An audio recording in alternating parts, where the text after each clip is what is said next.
네, 한 주간 부흥회를 통해서 큰 은혜 받은 줄로 믿습니다. 혹 부흥회 때 못 나오신 분들은 우리 교회 홈페이지 유튜브에 가면은 5번의 집회가 있습니다. 그 유튜브를 다시 한번 틀어서 보시면서 함께 은혜 받으시면 좋겠고요. 다른 교회 교인들도 그 유튜브를 보고 또 어떤 분은 다운을 받아서 쓰면서 수시로 보겠다고 명수도 교회가 정말 큰 복을 받았다고 하면서 하는데요. 여러분에게 하나님 주시는 귀한 복을 마음껏 누리시기를 축복합니다. 네. 부흥의 이유가 참 중요합니다. 부흥의 이유가 장로님 기도하신 것처럼 받은 은혜를 시키지 않고 이어나가는 기도를 하셨는데, 그보다 더 중요한, 더 정확한 기도는 이제 불을 붙여놨기 때문에 그걸 받은 거 유지하는 게 아니고 이게 출발이 되어서 더 불타오르는 기도의 불과 성령의 불을 받으셔야 됩니다. 아멘 소리 이렇다니까요. 여러분 믿음으로 아멘 세게 하세요. 아멘이십니까? 기도의 불을, 성령의 역사를 이제 깨닫게 했으니 더 풍성히 받아서 가정에서도 그렇고 직장에서도 그렇고 여러분 목장 모임에서나 또 각 예배와 새벽 기도와 모든 공예배 때마다 은혜 받으셔서 성령으로 살아가는 멋진 여러분 사람이 되셔서 또 다음 부흥회 때는 더 큰 은혜를 또한 하는 준비한 것을 받으시기를 축복합니다. 유지하는 게 아니에요. 성령께서는 그렇게 하기를 원치 않으십니다. 내 안에 들어서 깨닫게 해주고, 김학영 선교사님의 성령이 아니고 우리의 성령님이시고 예수님의 성령이십니다. 우리 안에 오셔서 역사하기를 원하셔 깨닫게 해주셨으니 여러분 성령님을 매 순간 의지하면서 여러분 오순절 성령 강림 사건 이후에 계속 듣던 말씀대로 여러분 성령으로 충만하셔서 살아가시기를 축복합니다. 오늘 말씀의 제목을 같이 읽겠습니다. 시작. 가장 큰 기적은 마음과 생각이 바뀌는 것입니다. 아멘이십니까? 네, 아멘 안 하신 분 다시 한번 같이 시작. 가장 큰 기적은 마음과 생각이 바뀌는 것입니다. 아멘. 이것에 쉽게 동의가 안 되는 분이 계실 겁니다. 가장 큰 기적은 병 낫는 거지, 죽은 자가 살아나는 것이지요. 암덩어리가 녹는 것이 가장 큰 기적이죠. 아닙니다, 여러분. 그거는 비성경적인 생각입니다. 예수님의 말씀과 다른 생각입니다. 거기에 사탄의 속삭임에 속아 넘어가시면 안 됩니다. 근거가 무엇이냐? 예수님께서 마태복음 12장 43절에서 직접 말씀하셨습니다. 같이 읽겠습니다. 시작. 더러운 귀신이 사람에게서 나갔을 때 물 없는 곳으로 다니며 쉬기를 구하되 쉴 곳을 얻지 못하고 이에 이르되 내가 나온 내 집으로 돌아가리라 하고 와보니 그 집이 비고 성소되고 수리되었거늘 이에 가서 저보다 더 악한 귀신 7을 데리고 들어가서 거하니 그 사람의 나중 형편이 전보다 더욱 심하게 됐느니라. 이 악한 세대가 또한 이렇게 되리라. 아멘. 더러운 귀신 들린 사람이 예수님께서 고쳐줘서 더러운 귀신이 그 사람에서 나갔어요. 귀신 들린 사람이 귀신이 나가는 치유 은사를 경험했단 말입니다. 기적이 일어난 거죠. 근데 여러분 저 사람의 최종적인 모습은 더 악한 귀신 7이 들려버렸어요. 그러면 이 사람이 났던 치유의 기적이 무슨 의미가 있습니까? 왜 그래 됐습니까? 보세요. 나왔던 귀신이 돌아다니다가 어디 갈까 싶은데 마땅한 데가 없어. 근데 자기가 나왔던 그 사람 마음을 보니까 아직 마음이 텅 비어 있는 거예요. 옛날 자기를 귀신을 받아들였던 세상적인 생각, 세상의 철학, 세상의 이념, 세상적인 사람들이 하는 정치관, 그런 거 갖고 살다가 귀신 들려버려가지고 어느 순간부터는 자기 의지대로 생각하고 판단을 못하고 그냥 귀신이 시키는 대로 살았거든요. 근데 예수님 쫓아내 보내주셨는데 그 다음에 어떻게 돼요? 자기의 마음과 생각을 이전같이 생각하고 이전의 마음 품지 않고 예수님께 깨끗하게 치료해 주신 것은 새 마음 가지라고, 예수님의 말씀 붙잡고 살려고 고친 줄로 믿습니다. 근데 그 마음과 생각이 옛날 그대로 가만히 있으니까 귀신이 이번에는 7 데리고 와서 더 심각한 죄경에 빠져버린 거예요. 이게 이 한 사람만이 아니고 이 악한 세대가 이렇게 될 거라고 말했거든요. 이렇게 사는 사람이 너무 많다는 것입니다. 여러분, 기적은요, 질병이 치유되는 게 기적이 아니에요. 그것도 기적이지만 진짜 기적은 뭐냐면 질병 치유를 통해서 나를 치유하신 분이 누구인가 깨닫고는 그 예수님을 전적으로 믿고 따르는 것입니다. 예수님의 말씀을, 내가 지금까지 생각했던 생각을 버리고 예수님의 말씀을 받아들이는 것입니다. 그걸 역사시켜서 예수님께서 성령을 보내주셨잖아요. 그럼 성령께서 내 안에 주실 때 성령 무시하고 성령을 뒷방에 가다 놓고 눈길 주지 마는 게 아니라 매 순간마다 주님 보내주신 성령 주는 생각, 성령님께서 우리 안에 오셔서 예수님 어떻게 하신다고 그랬어요? 내가 말한 모든 것을 생각나게 하고 모든 것을 가르쳐 준다고 하셨잖아요. 물어보면 가르쳐 준다고 하셨잖아요. 근데 성령께 물어보지도 안 하고 결정하잖아요. 성령께 물어보지도 안 하고 함부로 생각하고 함부로 말하고 세상 사람들 말하는 대로 똑같이 살아가니까 세상에 더러운 귀신이 전부 다 7 귀신이 들어와가지고 이 세대 사람들이 너무나 악하고 어리석고 된다는 거예요. 그 하나님, 예수님 자기 앞에 나타나서 나 죽은 나서도 살려주는 걸 봤고 38년 된 병자도 나고 남에서 소경된 자, 남에서 안진뱅이 된 자도 일으킨 걸 다 봐놓고 예수님 십자가에 못 박아 죽으라 하는데 선동질 돈 몇 푼 받고 다 넘어가잖아요.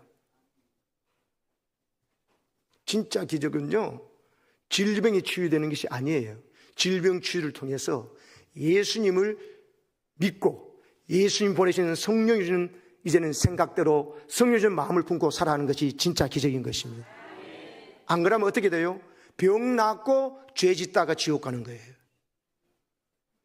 물질의 복 받아가지고 건강의 복 받아놓고 아플 때는 죄지를 못 가는데 건강 복 받고 치유 받아놓고는 이제는 오히려 배은망덕하게 죄지러 가고 주일날 예배 안 들어 골프 치러 가고 주일날 성도들 모여서 부흥회하고 여러분 기도해야 하는데 안 하고 다른 데 놀러 가면서 받은 은혜 치유 건강 가지고 죄 짓다가 지옥 간다니까요. 이건 아멘에서 될 일이 아니죠. 걱정해야 되죠. 그러면 안 되겠다 생각이.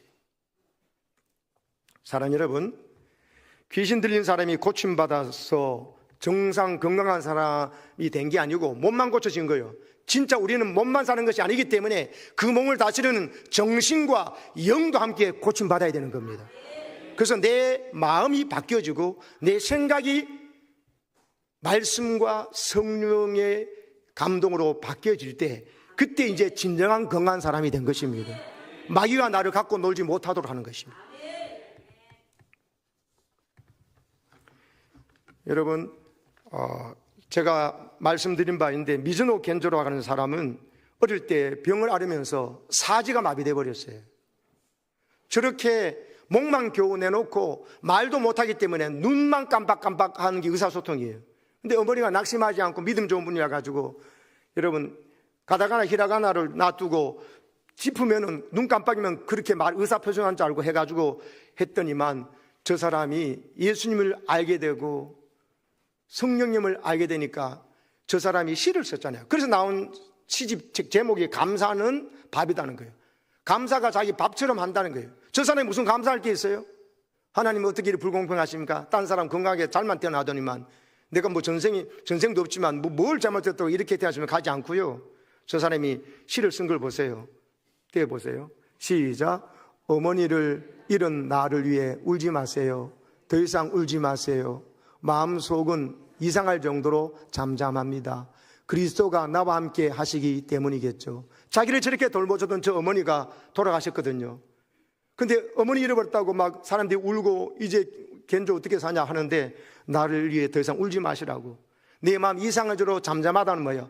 마음이 평안하다는 거예요. 이유가 뭐예요? 마지막 절에 예수님이 나와 함께 하시기 때문이라고 고백하잖아요. 할렐루야. 이게 기적인 거예요. 질병 낫고 난 다음에 가만보니까 나보다 더 잘 사는 사람도 많고, 나보다 월급 더 많은 사람도 많고, 나보다 진짜 건강한 사람인데 난 이제 겨우 요거 나아가지고 걷게 되었네. 이러면서 되면 이게 기적이 아닙니다. 근데 질병이 치유가 되지 않았는데도 돌보던 어머니마저도 이제 돌아가셨는데도 불구하고 보세요. 예수님이 나와 함께 하신다는 생각 때 그 생각과 그 마음이 깨달아지니까 나는 이렇게 마음이 평안하다고 나를 위해 안 오셔도 된다고 하신 거예요. 할렐루야. 이것이 기적이라니까요. 아멘 안 하는 것 좀 보소. 그 다음 시를 보세요. 답이 나와요. 시작. 오늘 하루도 발소리로 시작된다. 신문배달부 발소리, 의배달부 발소리, 오늘 하루도 성령을 부어주시는 주님의 발소리. 아멘. 신문배달부 발소리 들으면서 우유배달 받으면서 나는 가난해서 우유도 못 시켜 먹고 신문도 끊은 지 옛날인데 그리고 원망하지 않았어요. 저 신문배달부 우유배달부 발소리 들으면서 주님께서 약속도 내게 성령을 부으러 오시는 주님의 발소리를 들었다고 노래하고 있잖아요. 성령이 와 계시니까 이런 날에 성령이 와 계시고 깨달아지니 이 아픈 가운데 눈만 깜빡일 수밖에 없는 가운데도 감사가 터져나오는 것이 진정한 기적인 겁니다. 그래서 여러분 요번 붕괴 때 질병 치유받으신 분들이 여러분 계시더만요. 간증하십시오. 치유받았는데 말 안 하면 성령께서 슬퍼하십니다. 자랑하셔야 돼요. 요번 금요일날 지난 금요일 때 고백하는 거 얼마나 좋았어요. 그런데 질병이 혹시 아직 낫지 않은 분이 계시면요 걱정하지 마세요. 질병을 낫기 위해서 더 뜨거운 기도를 해서 좀 체험하라고 할 수도 있고요. 성경에서 말처럼 계속 기도하라고 할 수도 있고요. 또한요 말씀드립니다.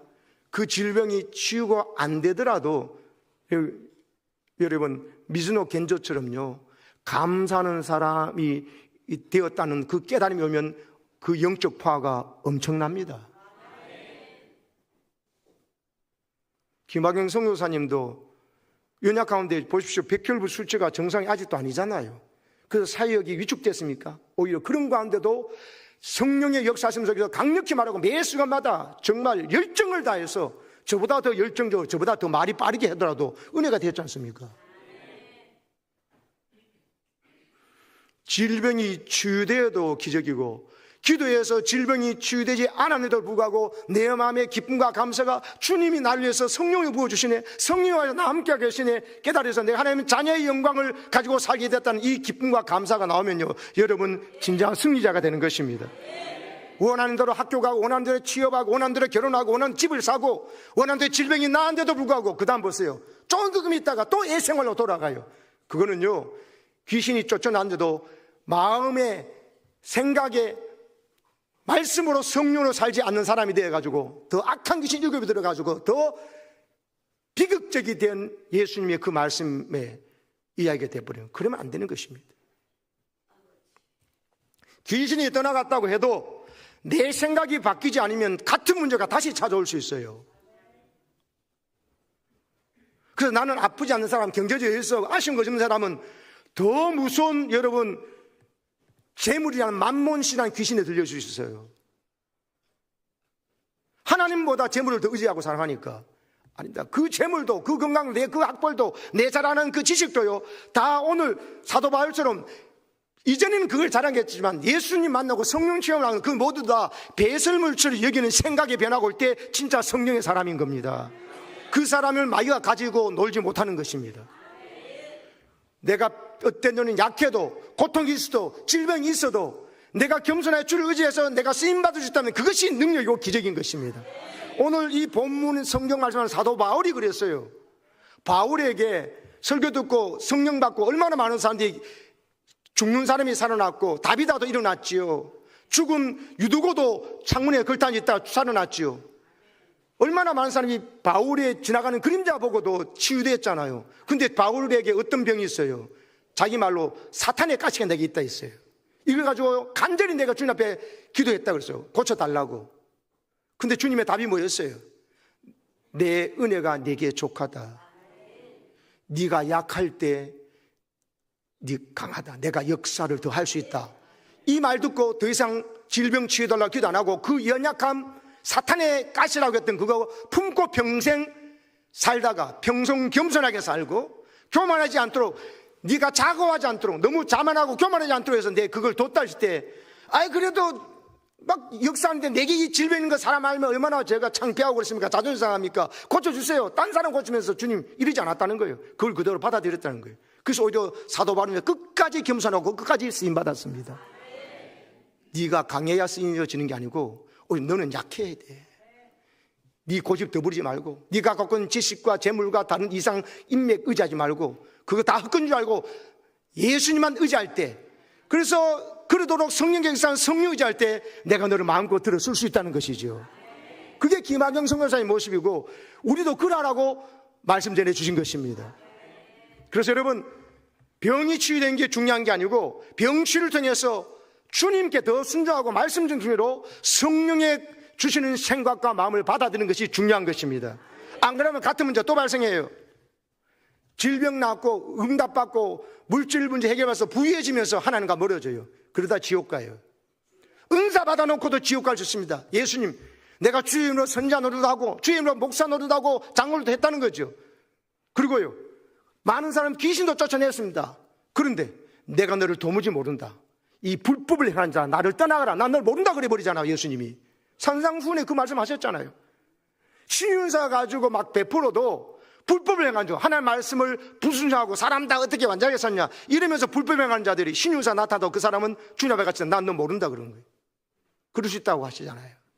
사랑하는 여러분, 성령 받으면요, 자기 죄가 보여요. 남의 죄가 허물이 보이는 것이 아니고 내 모순이 보여요. 전에는 자기 모순이 없다고 생각해서 저 사람만 모순이 있고, 내 남편만, 내 아내만 모순이 있고, 내 부모가, 내 자식이 지도자만 모순이 있고 자기 모순을 못 봐요. 근데 성령 받으면요, 성령은 내 논의에 들보가 보이고 남의 있는 티만 보여서 남의 티를 빼라 하기 전에 내 들보부터 빼는 회개의 사람이 되게 돼 있어요.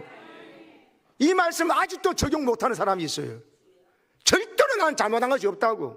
모든 잘못은 남에게 찾으니까 남에게 못 쓴다는 죄도 아닌 것을 만들어내가지고 헛소리하고 앉았어요. 강팍해진 겁니다. 성령께서 나를 역사하시면요, 그렇지 않습니다. 사도 바울처럼요, 내게 질병이 있어도 그 가지고도 하나님께서 나와 함께 하시려고 교만하지 않도록 하기 위해서 내게 약점을 주셨다면 그 약점을 받아들이는 거예요. 그러면서 주님 앞에 쓰임받고 내가 주님이 나와 함께 하신 게 중요하다. 아멘. 내가 치유받고 내가 능력까지 가지고 남에게 내가 니보다 더 낫다는 걸 반드시 보여주라. 자기 이유와 자랑이 가득한 자는 성령이 떠나간 자예요. 마귀가 그 사람의 마음을, 심령을 사로잡고 있는 것이에요. 그래서 여러분, 새 사람이 되려면은 행동이 바뀌어야 될까요? 생각이 바뀌어야 될까요? 고민이 되시죠? 고민될 겁니다. 새 사람이 되면 행동 바꿔야 되는 거 아니야? 그렇게 생각할 겁니다. 그게 이러면 지금까지 쏘고 오셨던 거예요.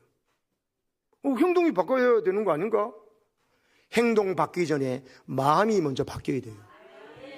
행동 바뀌기 전에 생각이 먼저 바뀌어야 돼요.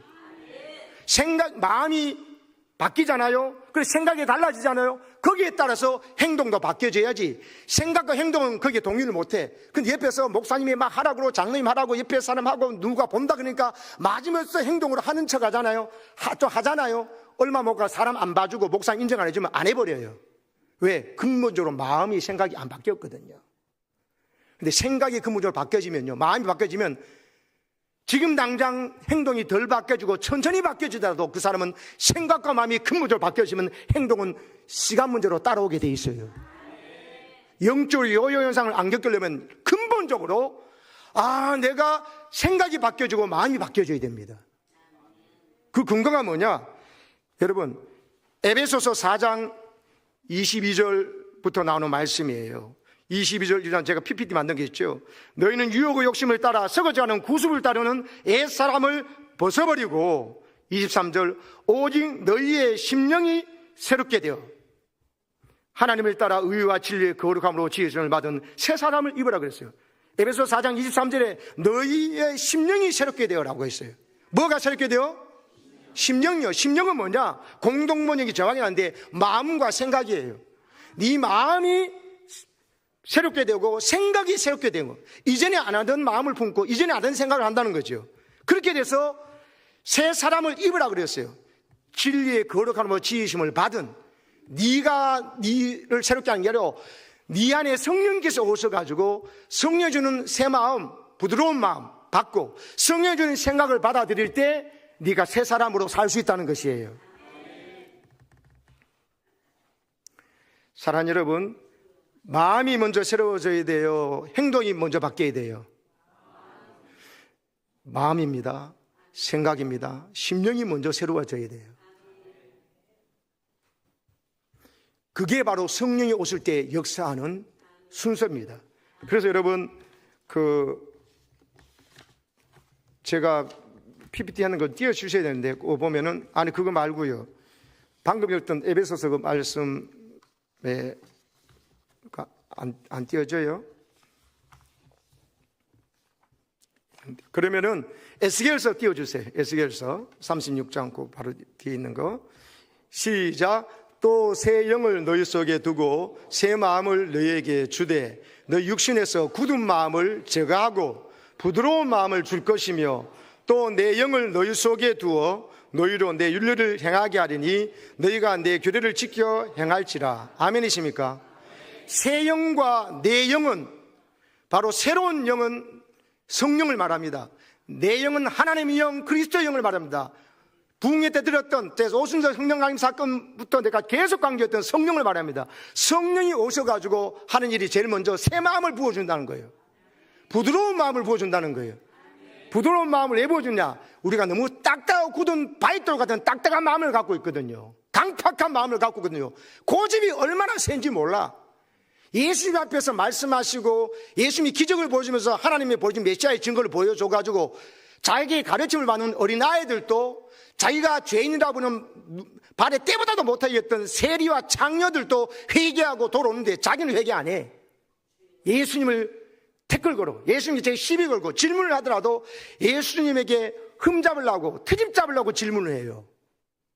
이게 바리새인들의 모습이었거든요. 이게 바로 사도 바울의 모습이었어요. 사도 바울이 되기 전에 스데반 집사를 죽이는데 앞장섰던, 그걸 떳떳하게 하나님을 위한 일자고 착각했던 청년 사울의 모습이었어요. 오늘 말하자면 나는 바리새인이라고, 나는 베냐민 집하고 히브리인 중에 히브리고 나는 열심으로 바리새인이다. 직접 바리새파였어요. 얼마나 열심히 몰라. 자탁 인정했지만 그는 모든 어린이와 백성들도 예수 믿는데 그런 사람들 출교한 일에 앞장섰던 자예요. 여러분 보세요. 구약 율법에 능통해서 가말리엘 문화생이었어요. 지식이 넘쳐나지만 그의 마음이 강팍해서 예수님께서 내가 모든 죄인 다 오라, 모든 병든 자 다 나오라, 내가 치유해준다는데 나는 병 없다니까, 나는 죄인이 아니고 나 의인이다. 그러니까 병든 자에게야 의원이 소용이 있다면서 예수님하고 소용이 없다는 사람이 스스로 자초하니까 그래 됐다고 하잖아요. 사랑하는 여러분, 성령 받으면요 내가 죄인인 줄 깨닫게 돼요. 그래서 예수님 십자가 없으면 내가 못 살겠구나 생각돼요. 붙잡았던 구약의 율법의 을은 내가 순종해서 내가 세운 웅로가 아무것도 안 되는 걸 깨달아요. 그리고는 하나님의 의, 예수 믿으면 예수님께서 내 대신 행하시고 내 대신 죽으신 그 모든 의를 받아들여가지고 정결한 깨끗한 신부로 만들어 주십니다. 그 가운데 성령을 보내주셔가지고 성령이 주는 생각, 성령이 주는 마음, 부드러운 마음, 강팍함 내려놓고 내 자랑하는 거 내려놓고 하나님 자랑, 십자가 자랑, 교회 자랑하도록 해가지고 남을 나보다 낮게 여기는 것이 아니라 남을 나보다 낮게 여기면서 저 사람이 높아지는 것을 기뻐하는 이 성령적인 부드러운 마음, 이게 사람으로는 상상할 수 없는 마음이거든요. 사람이 인간적으로 기본적으로 시기 질투하겠는데 그 기본 시기 질투마저도 우리 마음이 성령이 오시면 그 마음이 바뀌어진다는 거예요. 부드러운 마음, 새 마음을 부어준다 하잖아요. 다시 띄워보세요. 방금 읽었던 말씀. 그래가지고 어떻게 합니까? 부드러운 마음을 성령 주셔가지고 결국 22절 결론은 뭐냐? 우리의 행동을 바꿔줘. 하나님 말씀 윤례대로, 하나님의 규례대로 지켜 행하도록 성령이 도와주신다는 거예요. 그럼 보세요. 성령이 내게 오시는 것이 먼저고 성령이 오면 내 마음이 바뀌어져. 내 마음이 굳은 마음에서 부드러운 마음으로, 옛 사람의 고집 부리는 마음에서 새 마음으로, 성령의 마음으로 바뀌어질 때 그때 순종의 행동 변화가 와서 모든 하나님의 말씀을 지켜 행하는, 내가 행하는 것이 아니라 내 안에 성령의 도움으로 행하게 되는 신나는 순종의 삶을 살게 되는 거예요. 순종 안 하는 것이 오히려 불편해. 기도 안 하는 것이 오히려 불편해. 주일날 골프 치러 가는 것보다도 하나님 앞에서 예배 듣고 은혜 받는 게 더 귀하고 재밌다는 것을 깨닫게 돼요. 목장 모임하고 선교 전도하러 가고 믿음의 사람끼리 모여서 부흥하는 것이 그 어떤 놀이보다 더 재밌고 좋다는 것을 알게 되는 성령의 산으로 변화된 거예요. 저 순서를 보세요. 다시 한번 순서 따라하세요. 성령 받았을 때요. 그 다음에 새 마음이니까 마음에서 구체적인 것이 생각이거든요. 새 마음을 받게 되고 부드러운 마음, 저 새 마음이 예수님의 마음이에요. 아멘이십니까? 그게 예수의 영인 성령 주는 마음을 품게 되니까 저절로 행동의 변화가 오는 거예요. 전에는 돈만 벌어야 연봉이 올라가 내 뜻대로 되면 웃었는데 이제는 안 그래요. 주님 안에 내 안에 계시고 성령께서 안에 계시니까 너무 기뻐서 기쁨으로 찬양하고, 어려움이 있더라도 어려움 중에도, 연약함이 있더라도 연약함 중에도, 질병이 있더라도 질병 중에서도 주님 성령께서 나와 함께 하시니 이제 나는 승리한다는 것을 겐조처럼 노래하고 감사가 밥이 되고, 성령님이 내 안에 계시니 너무 감사하다는 노래를 하게 될 줄로 믿습니다. 진정한 기적의 주인공이 되시기를 축복합니다. 로마서 12장 말씀해 보면요, 이렇게 나오거든요. 저 1절에 그러므로란 말이 대단한 말입니다. 앞에 11장까지 말을 했으니까 이제 결론적으로 말한다는 거예요. 로마서 1장부터 11장은 우리가 이런 죄인이었는데 기가 막힌 하나님의 은혜로 의롭다 받아서 믿음으로, 내 행위 공로가 아니라 주님이 십자가 은혜를, 그것을 믿기만 하면 구원받게 했다. 그럼 구원받은 사람은 어떻게 살아야 되느냐? 너희 몸을 거룩한 산 제물로 드리라. 이게 진짜 드릴 영적 예배도 하는데요, 영적 예배 어떻게 드리는데 2절 3절이 답이거든요. 이 세대를 본받지 말라는 거예요. 이 세상 본받지 말라는 겁니다.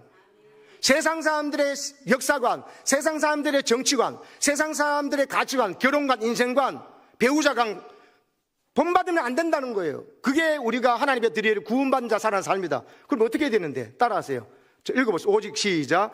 오직 마음을 새롭게 함으로 변화를 받아 하나님의 선하시고 기뻐하시고 온전하신 뜻이 무엇인지 분별하도록 하라. 영적 예배, 내 몸을 산제물로 드리는 김학연 성도처럼 자기 인생을 한 개 바치는 어떻게 살 수 있느냐? 세상 관점을 보면 못 산다는 거예요. 어떻게 했냐? 오직 마음을 새롭게 함으로 변화를 받으라 했어요. 뭘 새롭게 하라고요? 마음요. 보세요. 여러분, 마음을 새롭게 하는 거 생각 안 하죠? 집을 새롭게, 아파트를 새롭게, 월세를 전세를 내 집으로, 그거 좋습니다만 그게 다 새로워진 게 아니라는 거예요. 질병이 꼭 나아야만 아니라는 겁니다. 내가 원하는 대학교와 우리 아이 가야만, 내가 원하는 연봉을 받아야만 아니라니까요. 병이 꼭 나아야만 아니라니까요. 사도 바울도 그랬어요. 겐조도 그러고 김학용 성령도 그러고. 성령 기저가 뭡니까? 마음을 새롭게 하시는 성령 역사를 받아들일 때 하나님 뜻이 분별된다는 것입니다. 선하신 뜻, 기뻐하신 뜻, 퍼펙트 윌까지, 온전하신 완전하신 하나님 뜻도 분별하게 된다. 그 다음 그 답이 뭐냐? 그 다음 보십시오. 3절에 보세요. 마땅히 생각할 그 이상의 생각을 품지 말라고. 마귀가 족을 못 고쳤거든요. 그 다음에 생각을요 와가지고 예수를 팔려는 생각을 가룟 유다한테 집어넣어줘요. 예수를 팔려는 생각, 예수를 팔아버려야 되겠다. 그래서 돈 챙기고 또 예수를 팔아버려야지. 뭐 십자가 지고 말이야. 십자가 져버리면 우리나라가 독립도 못하는데 어떡하라고. 모든 백성들이 다 예수님 지져가는데 이 순간에 뭐 십자가 지는 무슨 헛소리 하고 있냐면서 예수님을 십자가에 못 박도록 가는 그런 주사에 되면 자기가 죽지 않고 오히려 뭐 하겠나 싶어서, 여러분, 사회혁명을 꿈꿨던 과격군자 가룟 유다가 여러분 배신하는 거거든요. 똑같아요. 은혜 받은 자가 오히려 더 강팍해지기도 합니다. 생각이요, 성령께서 주는 생각이 마귀가 주는 생각인지를 분별하셔야 돼요. 그래서 보세요. 다시 띄워보세요. 마음을 새롭게 하고 변화를 받아라. 그게 뭔데? 어떻게 하나님께 영적 예배를 내 산점을 들으신다? 네 생각을 마땅히 생각할 생각은 예수님이 주신 생각이요, 성경에서 기록된 대로 생각하는 것입니다. 그렇게 생각 안 하고 함부로 마음 세상적으로 생각해버리니까 그런 생각 품지 말라. 하나님이 각 사람에 나눠주신 믿음의 분량이 뭐겠어요? 성령께 준 은사대로, 믿음의 분량대로 지혜롭게 생각해야 된다. 지혜의 근원이신 하나님, 예수님이 주신 생각을 품어야 된다는 것이, 그것이 구별되게 살아갈 수 있는 비밀이고 거듭난 사람, 구원받은 사람이 살아가는 방법이라는 것이에요. 아멘이십니까? 그래서 여러분, 내 생각이 변화되는 것, 내 마음이 변화되는 것이 진정한 기적이요, 성령께서 우리 안에 오셔서 그걸 원하신다. 그래서 뭐 방언 은사 받고 다른 은사 받고 막 이것만 생각하지 마시고요, 제일 중요한 기적은 은사 받아놓고도 생각과 마음의 변화가 오늘 바울처럼 없으면요, 자기를 자랑하려고 그러고 다른 사람보다 내가 낫다는 걸 증명해서 나는 이 은사를 주세요. 왜? 그래서 저 사람보다 내가 더 낫고 더 신앙이 있고 훌륭하다는 사람 것을 내가 증명하고 싶어가지고 하나님 은사 돌려고 이 욕심으로 가는 것은 안 주십니다. 기도 제목도 마찬가지고. 하나님 어떻게 하면 성령께서 원하시는 대로 살까요? 제가 어떤 형편인지 내가 자족하며 살고 감사하며 살고 남을 나보다 낮게 여기지 않고 남을 나보다 낮게 여기면서 예수의 마음으로 살기 원한다면 하나님께서 물 붓듯이 성령 은사와 복을 주시는 겁니다. 바울이 얼마나 자기 자랑이 옛날에 심했는가 보세요. 보십시오. 나는 육체를 자랑하거든. 나는 자랑을 받았다. 5절에 8일 만에 할례받았다. 이스라엘 족속의 베냐민 지파다. 히브리 인종이 히브리고 나는 율법으로는 바리새인이다. 바리새인인 것을 자랑했어요. 말씀드렸듯이 바리새인이 제일 예수님을 늘 태클 걸었던 사람이거든요. 어르신 백성들 가르치면서 예수 믿는 사람들 제일 먼저 출교신이 앞장섰던 사람. 부활하신 주님을 목격하고도 경비병들에게 돈 줘가지고 제자들이 시험서 갔다 오고 하라고 하면서 여러분 대제사장과 율법학자들 바리새인이 합동해가지고 돈으로 예수님을 평소에는 십자가에 못 박아 죽이기를 꾀하고 태클 걸고 부활하신 걸 빈 무덤을 보는 걸 경비병들 돈으로 매수해가지고 계속 강파하게 예수님이 십자가 부활을 증거하는 사람들 제자들을 박했던 사람 앞장서는 저 바리새인이에요. 근데 저걸 자랑했어요. 그러면서 예수님은 신성 모독자로 지옥 밑바닥에 갈 사람이고 예수 믿는 사람들은 저 바보 같은 사람은 잡아 죽여야 하나님께서 기뻐하신다면서 다메섹으로 가던 길이에요. 다메섹 예수 믿는 사람이 많았거든. 예수님을 잡아 죽여야 하나님께서 기뻐하신다면서 꼭 알카에다처럼 이슬람의 과격분자처럼 폭탄을 가지고 쌍둥이 빌딩을 다 무너뜨려서 미국과 이스라엘과 기독교인을 죽인 것은 알라가 기뻐한다는 거짓된 사상이 매달리니까 마지막 폭탄으로 자살 폭탄하면서 블랙박스에 보면 까르르 웃는 소리가 나잖아. 그 같은 모습이 사울 청년의 모습이에요. 바울이 예수님 만나지 성령 체험하기 전의 모습이에요. 예수 믿는 사람을 죽이는 것이 하나님 기뻐하신다고 생각했는데 여러분 그 잘못된 열심으로 말하면 내가 두 번째 가려면 인정 못한다는 사람이었어요. 근데 어떻게 됐어요? 오늘 7절 그러나 무엇이 내게 유익하던 것을 내가 그리스도를 위하여 다 해로인다. 그거 다 자랑하던 거 그 열심 그 지식 그거 전부 다 정말 내게 오히려 손해보고 나를 죽이는 것이었다는 거죠. 8절에 뭐라고 그래요? 모든 것을 해로 여긴다. 내가 이전에 자랑하던 거 모두 나를 오히려 해로 여긴다. 왜? 예수님을 아는 것이 가장 고상하기 때문에. 예수님을 위하여서 모든 걸 잃어버리고 배설물이 뭔지 아시죠? 한 단어로 그것처럼 여기게 됐다는 거. 전에는 그걸 자랑했는데 이제는 전에 자랑하지 얼마나 부끄러운 줄 모르고 자랑했다.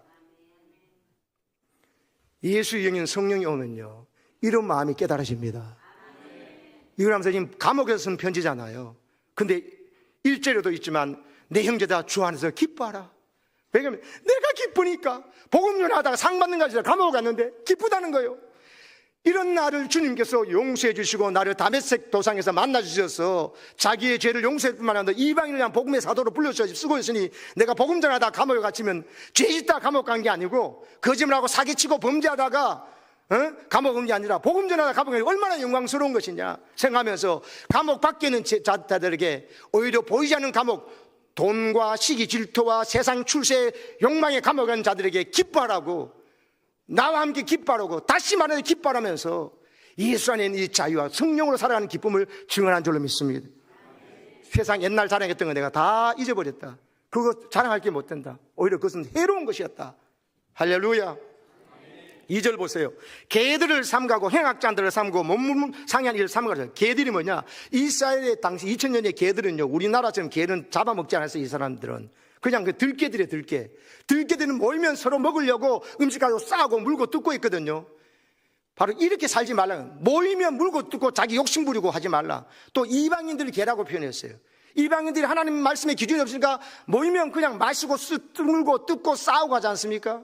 그러면서 이방인들이 살아가는 세상 문화, 세상의 잘못된 이념과 사상을 개들을 삼가라고 한 거예요.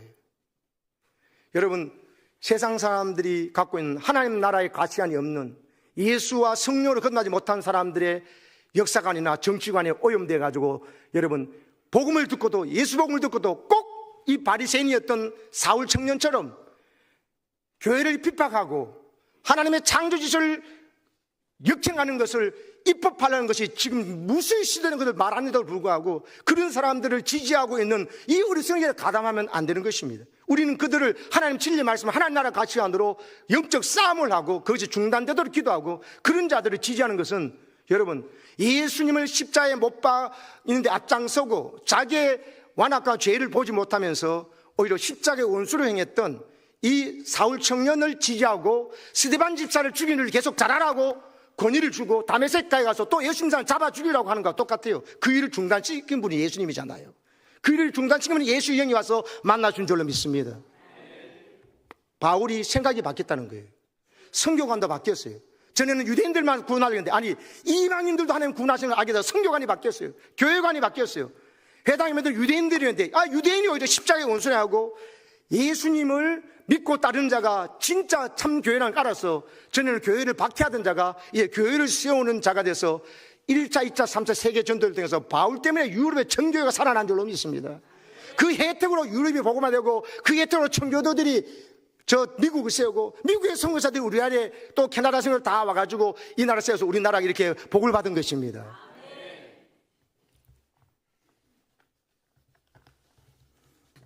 그래서 여러분 에베소서 6장 12절 우리의 시이자 우리의 씨름은 혈과 육을 상대하는 것이 아니요 통치자들과 권세들과 이 어둠의 세상 주관자들과 하늘에 있는 악의 영들을 상대함이라. 우리의 영적 전쟁은 눈에 보이는 혈과 육을 가진 사람 상대하는 게 아니라는 거예요. 근데 막 사람하고 싸우잖아요. 미워하고 막 질투하고 시기하고. 우리는 뭐냐? 통치자들과 싸워야 된다. 저건 뭐 정확 원어의 뜻이 뭐냐? 하나님을 대적하는 하나님의 교회를 핍박하고 네로 황제처럼 여러분 그리고 히틀러처럼 북한의 김일성 산부자처럼 또 우리나라의 누구처럼 기독교를 박해하고 하나님의 창조 질서와 하나님의 모든 것을 반대하는 이것을 입법해서 교회를 무너뜨리고 다음 세대 우리 자녀를 완전 망하게 하려는 이런 일을 하는 통치자들 가운데 역사는 악한 영도가 싸우라는 거예요. 그 사람들이 역사を조종하는 악한 영을 싸우라. 두 번째가 뭐예요? 권세들은 저건 지역을 장악한 귀신들입니다. 미아리 점성전, 미아리 가면 점쟁이들이 무당들이 너무 많아요. 어느 곳에 가면 조폭들이 득실거려요. 어느 지역에 가면 구원받지 못하는 거짓 종교와 사상들이 처녀보살을 비롯해서 우리 흑송동에도 절이 10개나 있잖아요. 한 동에 절이 하나 있어도 근데 10개나 있잖아요. 영적인 치열한 곳에 우리 교회를 세워주셨습니다. 지역을 장악하고 있는 귀신들을 권세들이라고 한 거예요.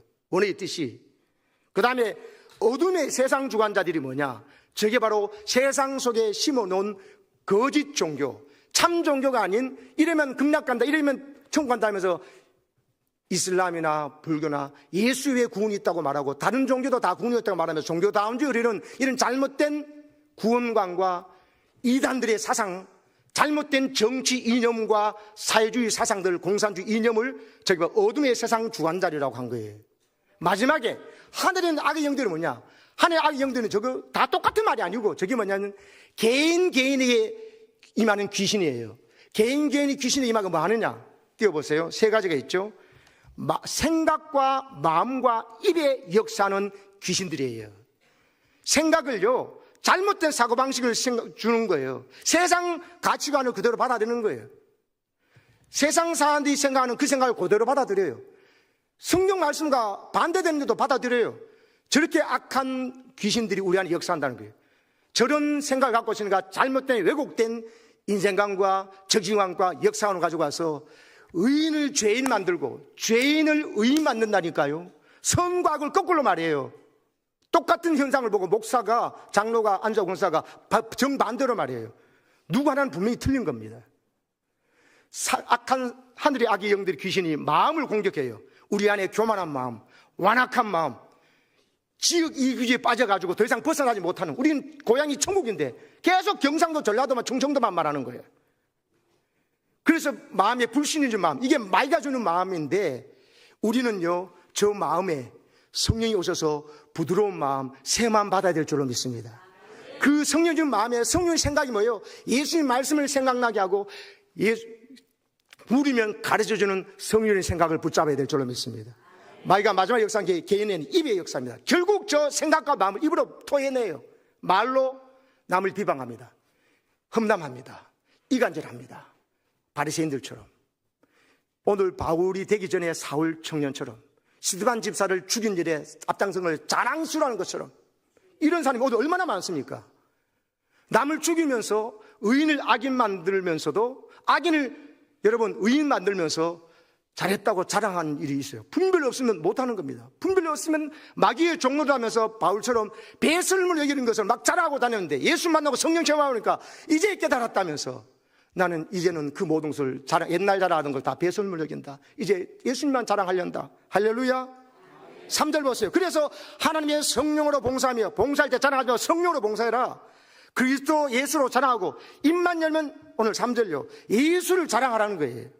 교회를, 예수님 몸인 교회를 자랑하고, 예수님께서 피로 값지하신 성도들을 서로 사랑하고 자랑하는 것.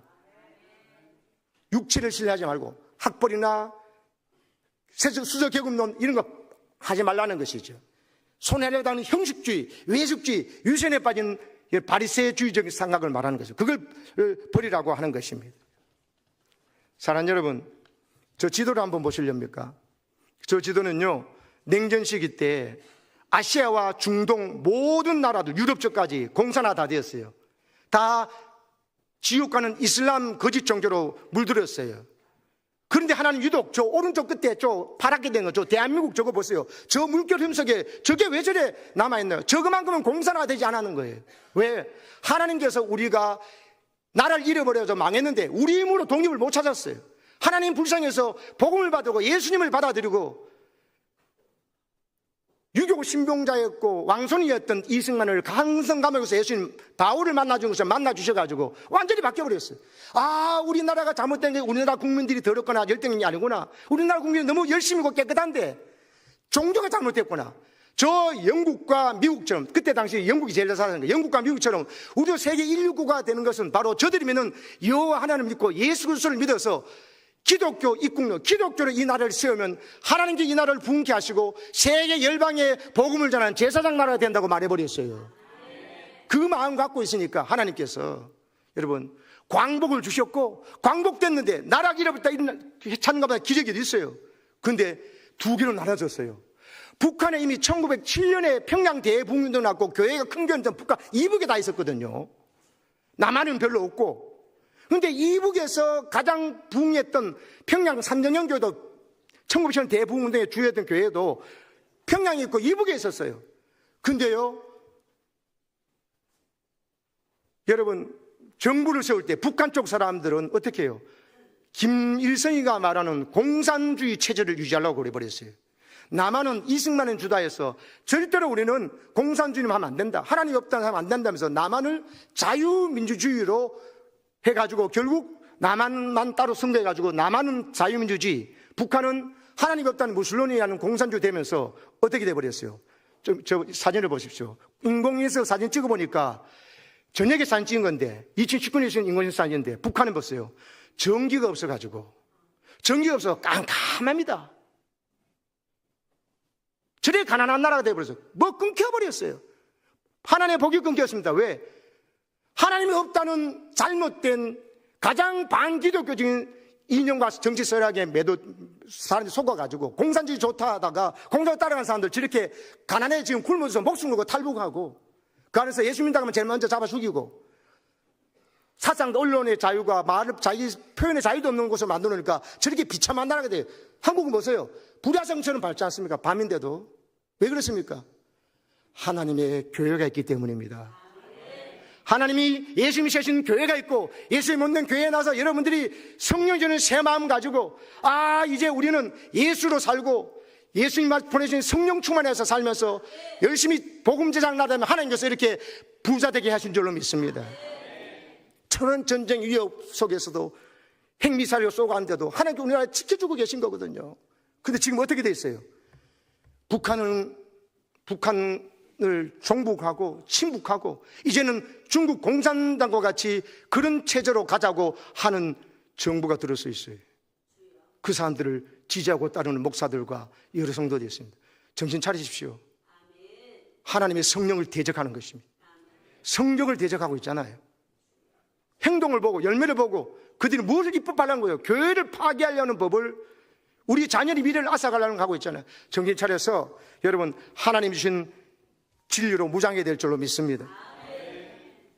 부흥회처럼 좀 생각하시면 좋겠어요. 오늘도. 예. 제가 지난주인가 저기 신안산대학에 1학기 종강예배를 교수님과 총장님과 드리고 오는 길에 제가 전화 한 통화를 받았습니다. 김강덕 선생님이니까 그러니까 예, 저 누구신데 어떻게 저를 아십니까? 예, 저는 그 화곡동의 주민센터 직원인데요. 그런데요? 지금 75년생 남자 김정수 씨가 김강덕 선생님 이름으로 지금 위임장을 써가지고 왔는데 선생님의 등본과 초본을 발급해 달라고 합니다. 왜 하냐고 그러니까는 김강덕 선생님과 공동법인 사업장을 설립하기 위해서 위임장 받아왔다면서 내는데 그걸 김정수 씨를 아십니까? 이러는 거예요. 가만히 생각해도 우리 교회에 김정수 씨가 없거든요. 김정수 씨 전 모르는 사람입니다. 그렇습니까? 저도 김강덕 선생님 이름으로 위임장을 써왔기 때문에 발급해 드리려고 그러다가 본인이 아니어서 좀 확인해야 돼 싶어가지고 그분이 말하는 대로 전화번호를 걸었는데 이분이 모르신다고요? 네, 모릅니다. 발급해 주지 마세요. 저는 김정수 씨하고 공동법인 설립해가지고 사업할 계획이 없습니다. 그랬어요. 그렇습니까? 저도 좀 이상해가지고 제가 김강덕 씨에게 전화해보고 발급해 주려고 하니까 그 소리 듣고 이 사람이 저 지금 도망가고 있습니다. 그러면서 CCTV가 있으니까 이 사람이 어디로 가는지 좀 경찰에 이야기해가지고 잡도록 하겠습니다니까. 제가 얼마나 고마워요. 그 사람이 확인해 준 것도 고맙고 CCTV 와가지고 하는 경찰에 신고한다 그러고 그러면서 김강덕 선생님도 신고하시면 해야 다른 동사무소 가서 피해를 안 보니 갔으면 좋겠다고 해서 고맙습니다. 알겠습니다. 어디 신고해야 됩니까? 하니까는 그 한국 신용정보원으로 전화하시래요. 네, 알겠습니다 하고 전화를 끊으라고 했습니다. 그런 중에 옆에 사모가 한국 신용정보원 어디로 전화하니 좀 가르쳐 달라고 했어요. 그래서 번호가 어느냐 그러니까 메모할 수 있습니까? 그래서 네, 이제 메모할 수 있으면 부르라 그래서 부르고 사모가 옆에서 번호를 적었어요. 한국 신용정보원. 그래가지고 아내가 그 번호로 전화하려고 할 때 제가 잠깐 여보 네이버로 인터넷 검색해 보세요. 한국신용정보원 전화번호가 어떻게 되는데 그 사람 전화번호 맞는지를 확인해 보라 그랬어요. 그래서 검색하니까 그 번호가 아닌 거예요. 그래서 대표자 번호가 있으니까 대표자 번호가 있고 다른 전화도 있을 수 있잖아요. 근데 왜 대표자 번호를 주지 않고 그랬을까? 그 생각 중에 제가 확인을 했습니다. 방금 그 친절하고 고마운 직원의 내게 올려온 전화를 보니까 0105로 시작하는 개인 핸드폰 번호인 거예요. 이게 뭐지? 제가 건축을 하면서 구청 직원들과 많이 관계자가 통화를 하고 또 동사무소도 찾아가서 많이 접해봤잖아요. 공무원들요 절대로 자기 개인 핸드폰으로 제게 연락하지 않습니다. 공적인 기관 전화로 합니다. 일반 전화로 합니다. 그것이 제가 의심스러웠어요. 그래서 그러면 대표 전화로 전화해보라 그러니까 전화하니까 안 받는 거예요. 사람이 많이 전화하는지. 근데 아내는 걱정이 되니까 이거 빨리 다른 나갔다니까 옆에 동사무소가 떼일 수 있으니까 이 사람처럼 친절하게 안내하면은 해버리면 사고 나면 금융사고 나면 그 다음 수습이 힘들잖아요. 저도 그런 마음도 있었지만은 좀 의심스러웠습니다. 동사무소 직원이 1년씩 또는 내게 개인 자기 전화번호로 전화해주고 또 CCTV 보이고 경찰 신고해준다. 좋긴 한데 뭔가 이상하다. 그래서 계속 괜찮으니까 지금 한국신용정보 원래 네이버에 떠 있는 번호로 대표 전화로 전화해라 그랬습니다. 몇 번 끝에 통화가 됐습니다. 그 사람이 지금 전화가 이 번호로 전화라고 해서 왔는데 이런 이야기하니까 네, 그 번호는 우리가 쓰는 번호가 아닙니다. 지금 그런 전화가 많은데 다 보이스피싱입니다. 이렇게 이야기하는 거예요. 깜짝 쏟아버렸습니다. 사랑 여러분, 이 정도로 친절하게 하는데 안 넘어갈 사람이 있겠습니까? 그래서 여러분, 그 똑똑한 40대 의사가 41억이 뜯긴 거예요. 우리 역대 최고의 픽은 41억 의사예요. 40대. 똑똑한 사람 아니겠어요? 근데 검사 자기 명찰을 보여주고 당신 계좌가 악한 신분들에 이용이 돼가지고 그러니까 피해를 막아주려고 그러니까 하면서 고소장 20건 집중돼 있다.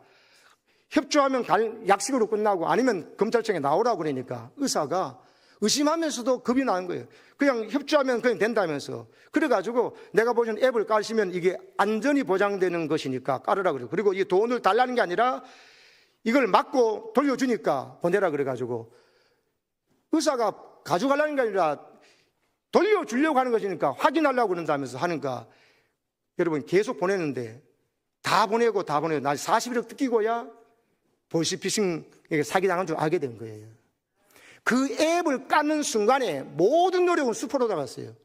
금융감독원, 검찰청, 대검찰청 전화번호를 인터넷 나온 대로 전화했는데 분명히 그 전화를 얻었어요. 근데 받았는데 대검찰청입니다, 금융감입니다, 이제 선생님께가 범죄인등이 맞습니다 다 하는데 왜?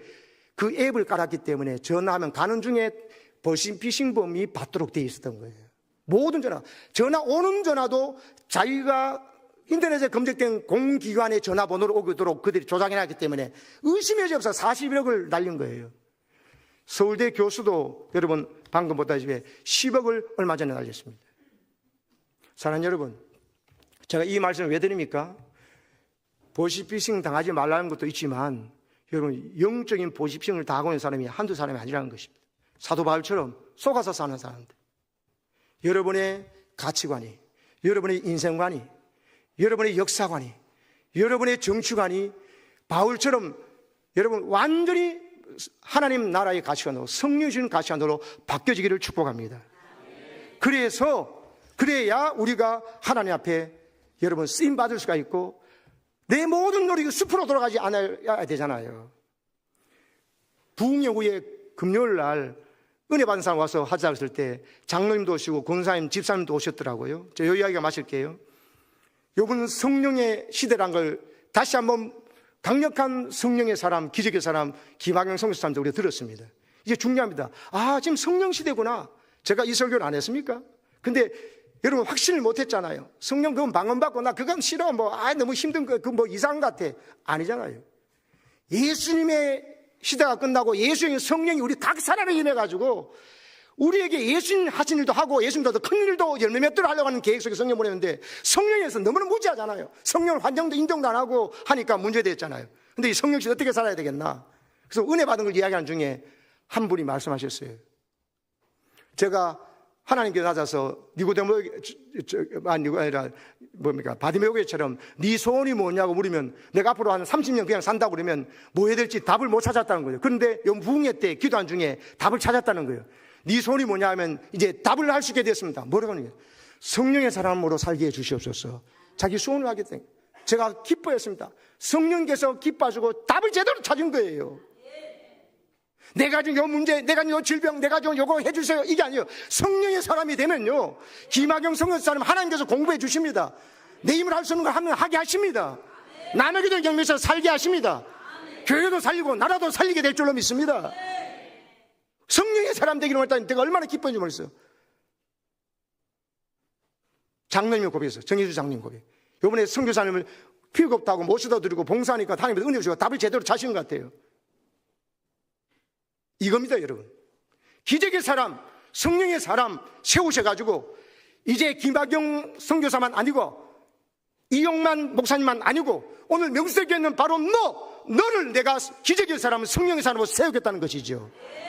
온 성도들은 그것을 깨닫고 받아들여서 내가 성령의 사람이 되면 성령께서 나를 이렇게 위대하게 쓰시고 내가 연약하더라도 쓸 수 있고 병이 있어도 쓸 수 있고 병이 나아도 쓸 수 있고. 아멘 좀 하소. 잘 하시더니만 그렇게 만들 줄로 믿습니다. 믿습니까? 생각이 변화되어야 되는 겁니다. 마음이 변화되어야 되는 거예요. 육신의 병만 치료되고 물질만 채워주면 안 되는 겁니다. 그럼 망한다니까요. 바울처럼 사탄의 가시 같은 게 있어도 멋지게 쓰임받는 거 보세요. 성령을 의지하고 교만하지 않고 주님을 더 의지하는 것이 능력이고 힘인 것입니다.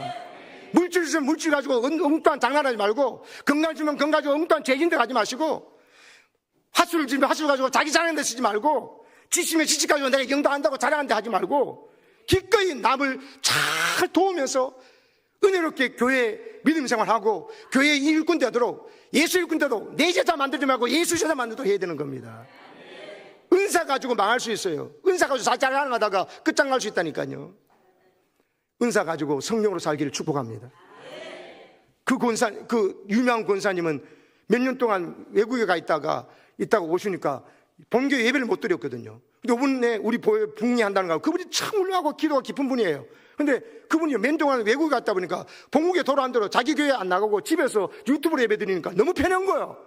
너무 편하다가 그게 한 달, 두 달 가다 2년, 3년이 되는 거예요. 자기 교회 안 나가고. 그리고 외국에 있는 자녀들이니까 갔다고 교인들이 그렇게 말하면서 오히려 속이는 거죠. 그러면서 집에서 유튜브 예배드리는 거 너 편하거든. 그렇게 많이 기도하고 훌륭한 신앙이 물는데 요 부흥회에서 말씀드리면서 내가 얼마나 잘못 예배드리고 이제 깨달았다고. 이제 유튜브 예배드리고 병원에 중환자실에 있거나 할 수 없이 있는 사람은 그거 봐야겠죠. 나올 수 있는데도 편하거든요. 그게 잘못된 줄 알고 내가 유튜브 예배를 이제 중단하고 내가 다니는 교회, 나라를 권사로 기름 부은 교회 가고 모든 예배와 기도에 다시 참여해서 다시 열정을 해서 성령 사람 되어야 됐다고 고백하더라고요. 이게 기적인 것입니다. 물질을 보고 터지면 뭐예요? 건강 받으면 뭐합니까? 생각과 마음이 안 바뀌어 있으면. 그러나 여러분과 제가 내가 이제 성령의 사람이 되어 살아야 되겠다. 성령이 우리 부드러운 마음, 새 마음 좀 가지고 성령의 생각 가지고 살아서 진정한 기적의 주인공으로 간증할 때 하나님 내 고백을 들으시고 내 가족을 살릴 줄로 믿습니다. 여러분 직장을 복대할 줄로 믿습니다. 우리 교회를 살리고 여러분의 기도와 순종 때문에 여러분 이 나라가 살아날 줄로 믿습니다. 이 6월달 호국의 날에 여러분 우리 현충원인 우리 교회는 답게 여러분 이 나라 민족에서 기도하고 그래서 서울 마마클럽에서 강력 기도하고 여러분 모두가 성령의 사람 되셔서 이제 제2의 김학영 선교사님의 삶을 시작할 수 있기를 주님으로 축복합니다. 할렐루야.